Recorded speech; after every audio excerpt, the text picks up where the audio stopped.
बहुत सारे ऐसे गरीब परिवार भी थे जहाँ पर अगर किसी को कोविड हो गया तो वो इलाज करवाने की हिम्मत भी नहीं कर पाता था, इलाज करवाने का सोच भी नहीं पाता था। मेरे से कई ऐसे गरीब परिवारों ने संपर्क किया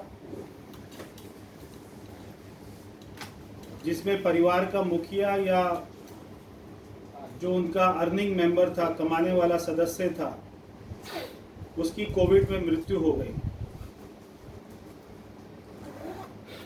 एक परिवार मुझसे आकर मिला जिसमें एक महिला ने कहा कि उसके पति की मृत्यु हो गई थी और उसकी बेटी की शादी तय हो गई थी।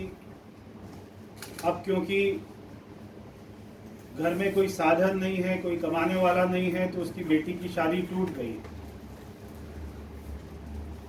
मैंने उस महिला से संपर्क किया। महिला ने जहाँ पर अपनी बेटी का रिश्ता किया था वहाँ पर मैंने संपर्क किया और मैंने उनको विश्वास दिलाया कि हम इस बेटी की शादी उतने ही धूमधाम से करेंगे जैसे उसके पिता चाहते थे। मैं समझता हूँ दिल्ली में ऐसे सैकड़ों परिवार होंगे, हजारों परिवार हो सकते हैं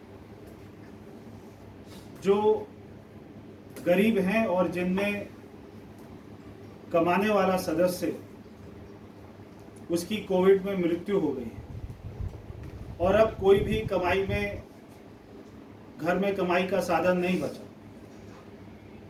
तब मैंने ये सोचा कि मैं सभी दिल्ली वालों से कहूं कि अगर किसी भी गरीब परिवार में उसके कमाने वाला सदस्य नहीं रहा, उसका जो अर्निंग मेंबर था वो नहीं रहा, कोई भी सोर्स ऑफ इनकम नहीं रही और उनकी बिटिया की शादी होनी है, तो वो चिंता ना करें, वो शादी को ना तोड़ें। जैसे ही दिल्ली सरकार अनुमति देगी शादियां करने की, मैं ये घोषणा करता हूं कि मैं उन सारी बेटियों की शादी मेरे खर्चे पर कराऊंगा। जैसा उनका पिता चाहता था कि उनकी बेटी की शादी धूमधाम से हो, बारात आए, बारातियों को अच्छा भोजन मिले, टेंट मिले, वो सारा खर्चा मैं उठाऊंगा। और अगर घर में कोई बड़ा सदस्य नहीं है तो उस बेटी का कन्यादान भी मैं करूंगा। और इतना ही नहीं, क्योंकि हम देखते हैं कि जब बच्चा अनाथ हो जाता है, बच्चा लवारिस हो जाता है, तो उसका, जिस घर में वो जाती है उसका शोषण भी होता है, वो वहां पर प्रताड़ित भी होती है।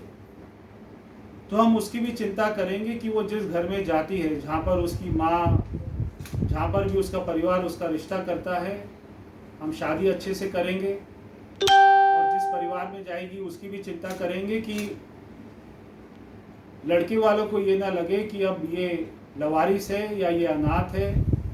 हम उनको बताएंगे कि हम इसके गार्जियन हैं, हम इसकी चिंता करेंगे ताकि उसको कोई भी दिक्कत ना हो।